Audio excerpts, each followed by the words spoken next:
The story begins with a young girl crying over her plushie, its stuffing spilling out onto the floor of her pristine white home. Her mother, unfazed, tells her they can simply buy another one. Instantly comforted, the girl tosses the damaged toy into the trash. Meanwhile, someone else is after that very trash. So desperate, he even infiltrates a garbage disposal facility. He's a trash raider, and to the guards who protect the city's cleanliness, trash raiders are dangerous criminals. Wearing a hood, the raider collects a variety of discarded items and skillfully evades the guards' gunfire. But he isn't invincible. One of the bullets grazes his arm. Even so, he manages to escape. By the next morning, the city is abuzz with talk about the incident. Two wealthy women blame the tribesfolk, those who live in the slums. The city is starkly divided. One half is rich, spotless, and beautiful, while the other is filthy, crumbling, and impoverished. The only thing separating the two sides is a small gate. Ruto, the boy responsible for the trash raid, is back in the slums, repairing the items he scavenged. His friend Chiwa scolds him for taking such risks, but Ruto doesn't care. He's angry that the rich discard perfectly usable items while people like him are forced to scrape by. Selling these finds is his only way to survive. A group of other kids approach and start harassing Ruto. They resent him because his father, a notorious murderer, ruined their efforts to improve the slum's image. They mock him, claiming he's bound to follow in his father's footsteps. Only Chiwa stands up for him. She believes Ruto is a good person. Embarrassed and blushing, Ruto tries to give her the plushie he repaired, but loses his nerve. Before he can gather the courage, Chiwa's mother calls her away. At home, Ruto is met by his adoptive father, Regto, who teases him by mimicking his attempt to give Chiwa the plushie. But his tone quickly turns serious when he notices Ruto's wound from the raid. He scolds the boy, cleans the injury, and tends to his damaged hands that were horrifically scarred by Ruto's real father. Blackened and red, they constantly ache and repel others. But Regto gave him a pair of old gloves that help numb the pain. Outside, a masked figure watches their home from the shadows. Later, Ruto walks through the city, plushie in hand, intent on giving it to Chiwa. On the way, he's drawn to the pit, a massive, seemingly bottomless chasm where trash and criminals alike are discarded. An execution is taking place in plain view. Chiwa joins him and expresses her disgust. Ruto shares Regto's warning about the pit, and Chiwa replies that it's obvious, because Regto loves him. When Ruto processes what she meant, he blushes and finally gives her the plushie. Though he can't say how he feels, he's overjoyed to have given her the gift. But that joy is short-lived. On his way home, Ruto brushes past the group of guards but doesn't think much of it, until he opens his door and sees a horrific scene. Regto is being stabbed by the masked figure. The attacker silently beats Ruto and escapes.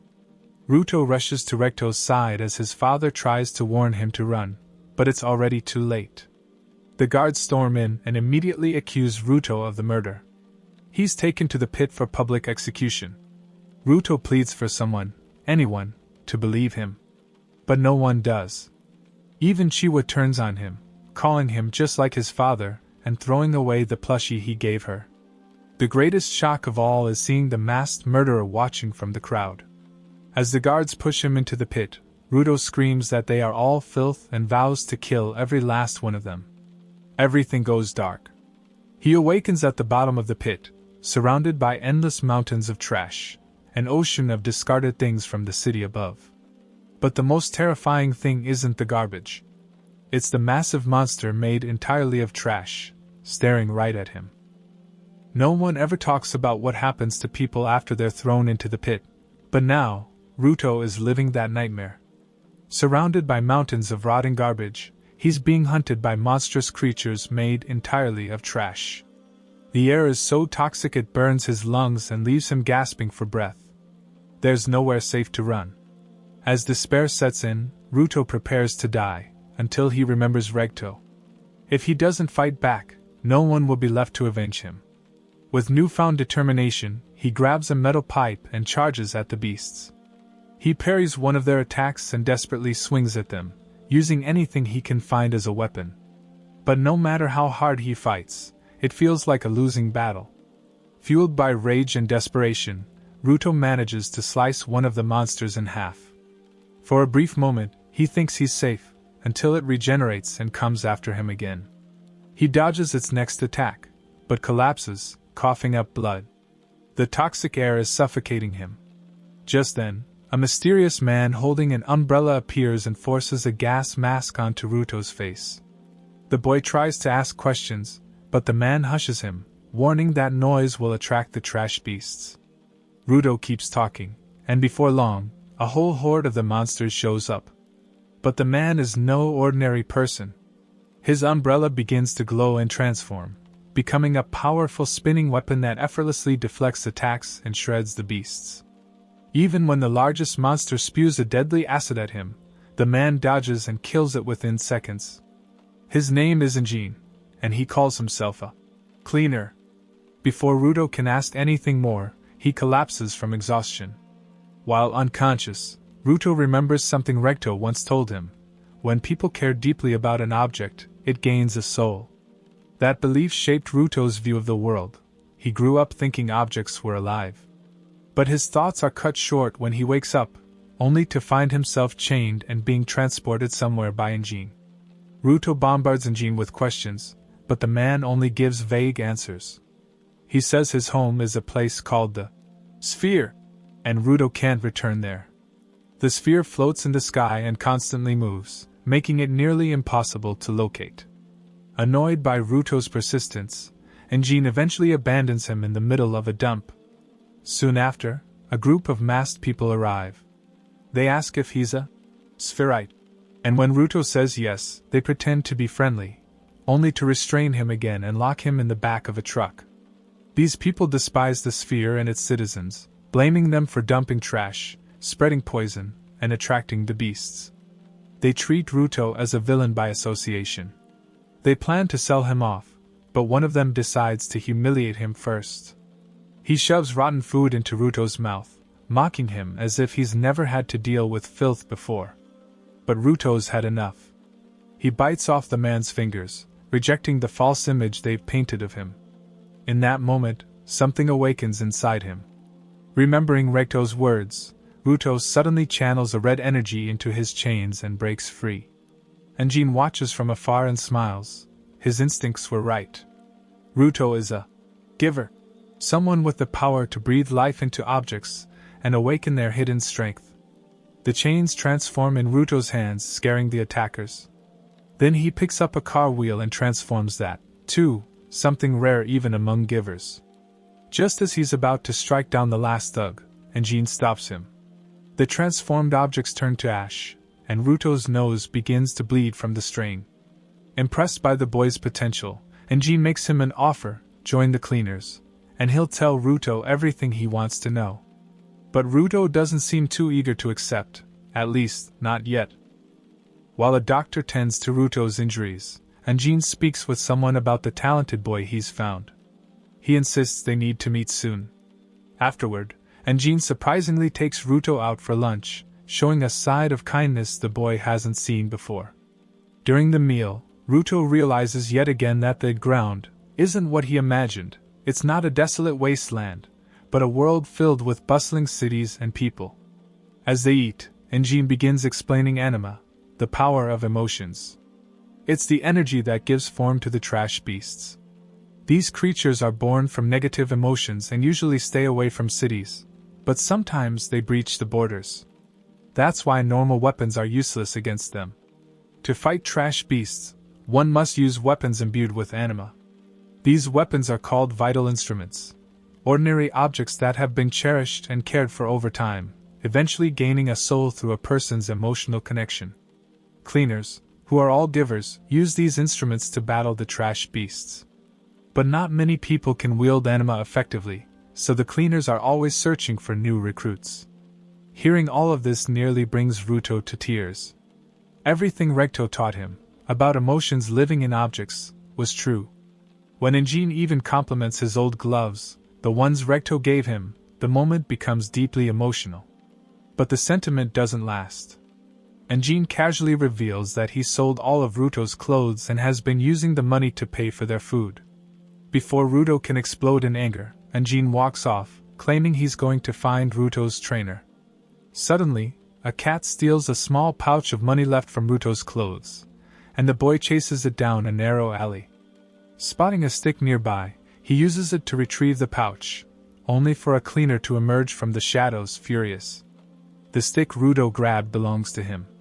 This man is Zanka Nijiku, the one assigned to train Ruto.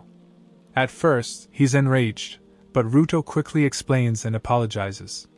Zanka cools down and unexpectedly starts smiling, showing a very different side of himself.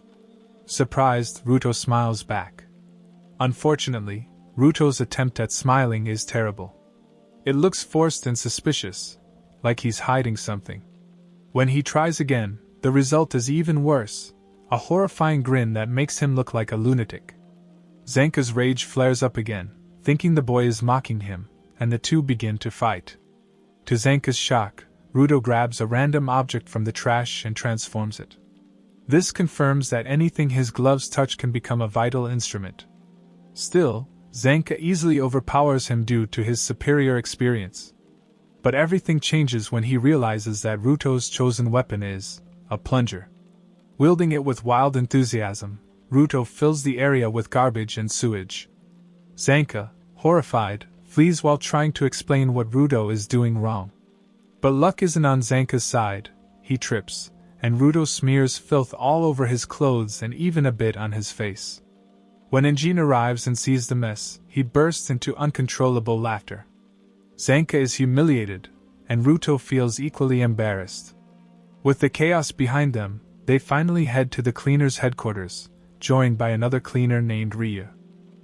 Ruto arrives at the cleaner's headquarters, where he's greeted by Simu, the receptionist. Her vital instrument is her glasses, which allow her to gather vast amounts of information. But when she looks at Ruto, her vision blurs in a strange, unexplainable way that leaves her momentarily stunned. She keeps quiet, however, and only gives a general report on his physical condition. Still, Engine notices something isn't right. Afterward, they head to the cafeteria, where Ruto is surprised to see a huge crowd of cleaners gathered. There are too many introductions to make at once, so they decide to leave that for later. Next, they move on to meet the boss so Ruto can officially join the team. Before entering the office, Engine warns him once again. He can't just demand help without offering something in return. Everything is an exchange. But when Ruto opens the door, he discovers the boss isn't there at all. He's on a trip, and no one knows when he'll return. With no choice, Ryu proposes an alternative. Since Ruto can't be made an official member yet, he should accompany her on a mission as a trainee. That way, he'll gain experience and see firsthand what being a cleaner means. Ruto agrees, and the two head out to a polluted area where trash beasts are known to gather. Alongside them are 3 supporters, non-givers who assist the cleaners in battle. When the trash beasts appear, Ruto is instantly terrified, but Ryu remains completely unfazed. Even as stronger monsters emerge, she treats them as nothing more than a nuisance. Then, suddenly, a massive beast crashes through a barricade, stunning the group. To Ruto's shock, Ryu isn't scared, she's thrilled. She tosses a pair of scissors into the air, and they expand into a massive weapon. Using her legs, she wields the scissors with deadly precision, leaping into the horde and cutting down dozens of beasts with ease. Still, there are plenty of monsters left, and everyone must stay on guard. Ruto, distracted by the chaos, nearly gets ambushed, but one of the supporters saves him in time. Watching how everyone works together, Ruto feels ashamed. He had only planned to help out until he could find a way back home, but seeing their teamwork makes him realize how selfish that was. When another supporter stumbles and falls, Ruto leaps in to protect him, brandishing a pipe. He doesn't know how to properly control his power yet, and the pipe warps into an odd, web-like shape. Just as the monster is about to crush him, Ryu swoops in and saves him. She praises Ruto for risking himself to protect someone else, then launches back into her battle with the giant beast. Their clash shakes the ground so violently that it begins to crumble, forcing a supporter to rescue Ruto once again. The man tells him that if he wants to grow stronger, he needs to focus on his goal and charge toward it without hesitation. Meanwhile, Ryu targets the beast's long, tangled hair and slices it off. Hidden inside its head, she spots a strange light. Without hesitation, she blasts through and finally destroys the monster. But what she discovers shocks everyone. The light wasn't just energy. It was a vital instrument powering the creature from within. This was something no one thought possible. Elsewhere, one of the thugs who had kidnapped Ruto wakes up alone. When he mutters about a spherite, a hooded figure lurking nearby takes a keen interest. Late at night, Zenka wakes up to discover a party happening in the canteen. Ryu explains it's a welcome party for Ruto, but the boy isn't in the mood to celebrate. Ever since his powers failed during the mission, he's been weighed down with guilt and sadness. That's when Gree, the supporter who had protected him, steps in to cheer him up. But Ruto insists he didn't contribute anything during the mission. Even when he tried to help Follow, the other supporter, he failed at the most important moment. Back home, it was the same. Regto always had to save him. No matter where he is, Ruto feels he never meets anyone's expectations. Gree responds by telling him more about Follow. Follow dreams of eradicating trash beasts but can't do so as a supporter. He hopes that one day, after years of caring for an object, he can awaken it into a vital instrument as a giver. Still, even if he succeeds, he plans to remain a supporter to prove their role is just as important as a giver's. Gree urges Ruto to take the same approach, stop worrying about what others want from him and focus on his own goals. Then he gently pats Ruto on the head, an act of kindness that nearly makes the boy cry. Before he can, Anjin barges in and teases him. Soon after, Zanka and Ryu join, and the group sits down to eat together. Meanwhile, the shadowy figure from earlier continues torturing the mercenary who once kidnapped Ruto. When the man begs for mercy, the figure finally kills him, having already learned everything he needed about Ruto. Now, he declares he wants the boy as a souvenir. The next day, Simyu assigns a new mission. Zanka and several supporters are called in, and Ruto too, since it directly involves him. A merchant's cargo had been attacked by a trash beast, and inside was a living spherite. Since living spherites are rare, finding another could provide valuable clues. Despite still struggling with his powers, Ruto agrees to join the mission. On the way, he notices Gree doesn't carry weapons, only a small knife for self-defense. Instead, Gree fights with his bare fists. He also carries a safety amulet, which he prays to before every mission. Ruto is once again struck by how kind and genuine the man is. When they meet the merchant, Ruto asks if she plans to trade the spherite. She denies it, but both he and Zanka are suspicious. It's strange for a trash beast to kidnap a person. The group enters a building and sees someone sitting in a chair. The merchant shouts that it's the spherite and pushes them closer, but as they approach, they realize it's only a doll. Too late, the ground collapses beneath them, dropping everyone into a hidden pit. From above, the merchant points to Ruto, declaring that he is the spherite she wants, before melting into mud. Two raiders appear, sadistic giver bandits. Zanka orders Ruto and the supporters to escape while he stays behind to fight. The raiders mock him for protecting the boy, saying they only want to know how Ruto managed to cross the border. But Zanka has never heard of such a thing. The woman raider uses her instrument to create mud dolls, forming an army. At first, Zanka treats it as an easy fight and smashes through them. But then her partner reveals his trick. He hides inside the dolls, striking at Zanka whenever his guard drops. Their tag team overwhelms him for a while. But while Zanka may not excel at fighting people, he knows his vital instrument better than anyone. Striking the ground with his stick, he uses it like a sensor to detect where the man is hiding. With that advantage, he takes both enemies down in an instant. 2 strikes, nothing more.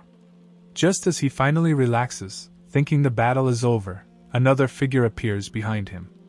It's the mysterious raider, the same one who first took an interest in Ruto.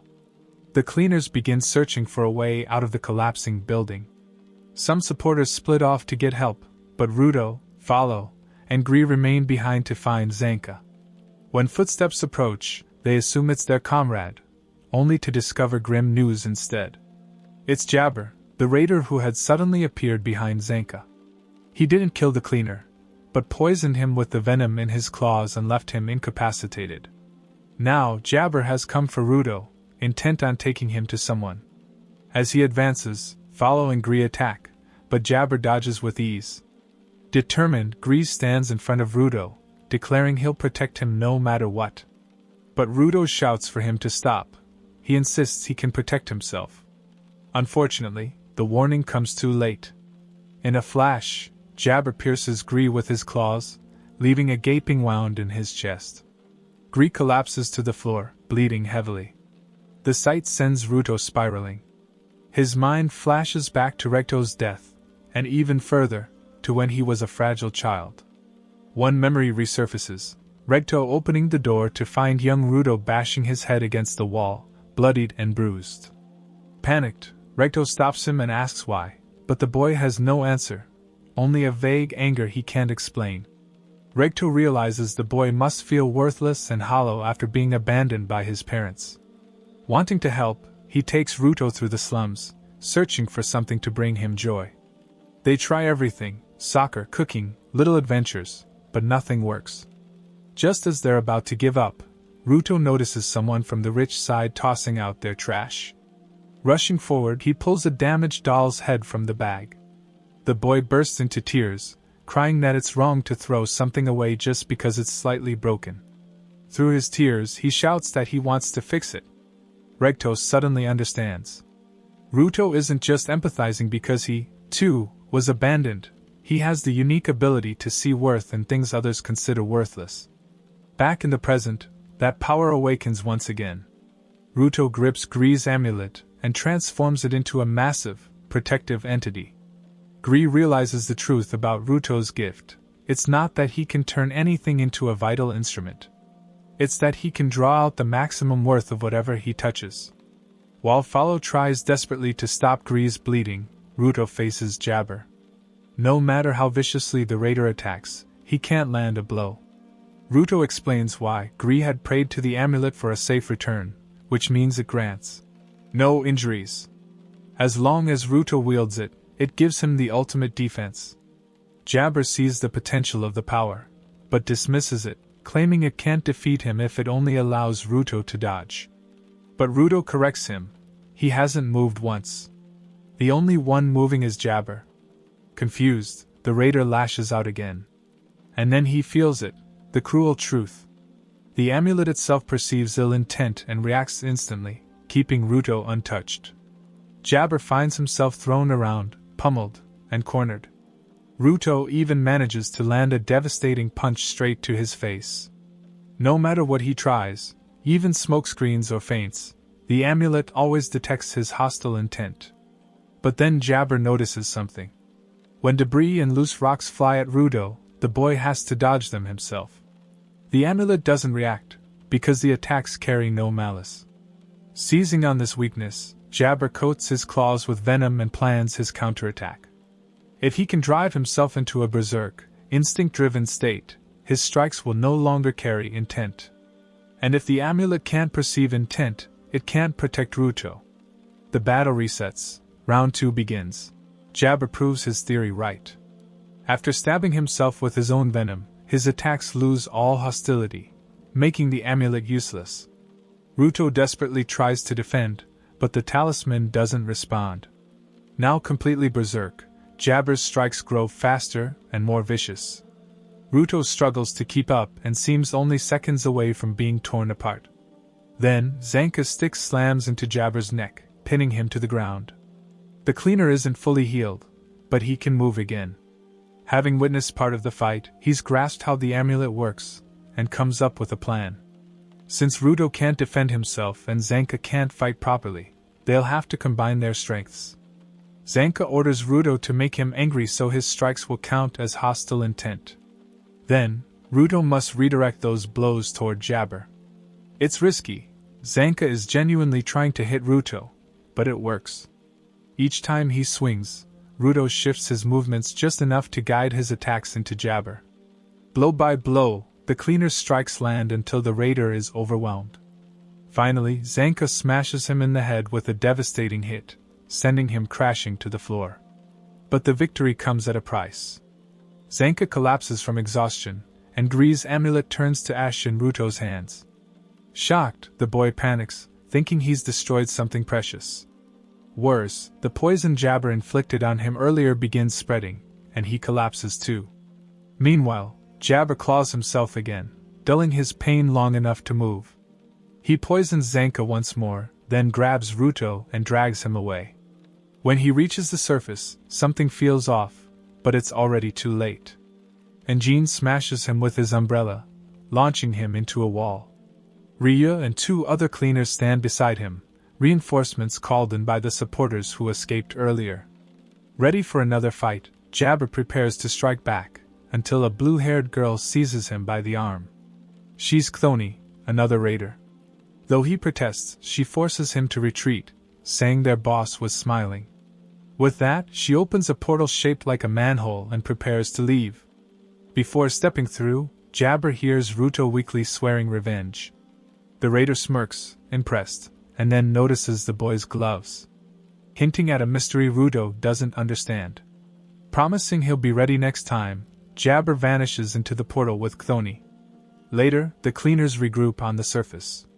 Zanka is worn out, Gree heavily injured, but both alive. Resting on the ground, Gree listens as Ruto apologizes for breaking his talisman. Instead of scolding him, Gree smiles faintly. He's grateful the amulet helped save them and reassures Ruto that he did well. Ruto sinks into depression, furious at himself. Once again, someone got hurt protecting him, first Regto, now Gree. No matter what he does, people suffer because of him. He thought he had changed, but nothing feels different. Engine tells him he should pay his respects to Gree. To Ruto's shock, Gree is alive and cheerful, smiling from his bed. Aishia, a cleaner with healing powers, managed to save him even in his critical state. Relieved and embarrassed, Ruto listens as Gree praises him, Follow, and Aishia for their efforts. Gree also says he's happy his amulet could help and tells Ruto not to be sad about it crumbling away. That's when the cleaner's boss finally arrives. His name is Arka, and after hearing about Ruto's determination and seeing his potential, he officially welcomes him as a cleaner. But before anything else, Arka calls him aside for a private talk. Arka explains the border Jabber mentioned. The raiders are clearly interested in it, and according to an old story, a traveler once saw a strange woman living near the no-man's land close to it. She claimed to watch the people who fell from above and even said some survived, crossing the border without dying. If Ruto can find her, she might lead him to those survivors and reveal how to return home. Fired up, Ruto declares he'll go no matter the danger, but Follow and Engine stop him, reminding him that he doesn't even understand his powers yet. They also discuss the raiders. Ruto struggles to accept that villains like them are givers, since he always believed bad people couldn't care for objects. Later, Ryu drags Ruto out of his gloomy room to show him around HQ. The real highlight, though, is sweets. In this sphere, only the rich could afford them, so Ruto has never tasted any. When Engine shows off his stash, Ruto goes wild, devouring everything without a thought. He eats so much he actually gets fat and has to be put on a diet. Soon after, his training begins. Zanka hands him a knife, but Ruto fails to transform it. Then, Zanka has another idea. He dumps a pile of garbage in front of him and tells him to find something that sparks his interest. Ruto transforms 3 different objects, but his nose starts bleeding, the limit of his power. Engine explains that the more care an object received, the stronger its transformation. That strength, however, comes with side effects. Zanka quietly wonders if Ruto's strange limit comes from something deeper, something connected to the mysterious. Almost on cue, Ryu bluntly asks Ruto about it, but he has no answers. Meanwhile, at the raiders' base, their boss reflects on Ruto, on art, and on the mystery of vital instruments. Ruto struggles to wash his gloves, groaning in pain as he forces himself through the task. When he finally steps out of his room, he finds Ryo waiting on his bed. She overheard him and came to check in. Ruto admits he doesn't know why his hands are like this. It's something only his parents ever knew. Ryo quietly reflects that parents always leave their children something behind, for better or worse. The next day, preparations begin for a new mission. Ruto still doesn't have his mask ready, so their next stop is to find Gob, a giver who can draw spells onto people. He often visits Cleaner HQ, but he's been missing for a while. Their destination is his home city, Candace Town, the city of graffiti. The team consists of Ryu, Zanka, and Anjin as givers, with Follow, Gree, and Tom as supporters.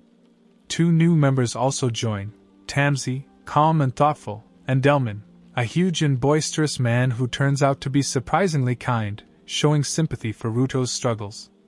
Canvas Town, like many cities, is dome-shaped to protect against falling trash. But this city has a unique defense, Gob's spells. At the gates, Ruto and the cleaners pass through easily, while 2 strangers are blocked. Gob's power prevents anyone with bad intentions from entering. The cleaners hope he can create a similar protection for their upcoming mission. Before they can look for him, a crying child bumps into Anjin and runs off. Moments later, the mayor appears with grim news: Gob died that very morning. The group is led to his covered body. The mayor explains that Gob died from body pollution. He painted not only within safe zones but also outside, and often without a mask. Slowly, the poison consumed him. Horrified, Ruto remembers seeing Gob at HQ and blames himself, feeling that as a spherite, all the trash and pollution are his fault. Gob's vital instrument is a special one, generation. Its power is passed from one person to another, growing stronger with each new wielder. This time, the inheritor is the girl they saw crying earlier, Remlin Tysark. The mayor grieves that someone so young now has to bear such a burden. Anjin suggests they leave and not burden the mayor with their mission for now. But as he says goodbye to Remlin, she reacts in an unexpected way. Leaping to the rooftops with Gob's brush, she shouts, "No more tears!" Instead of mourning, she wants to celebrate Gob's life. With a stroke of the brush, spray cans explode into dazzling fireworks, lighting up the city. Thanks for watching. Like, subscribe, and I'll catch you in the next one.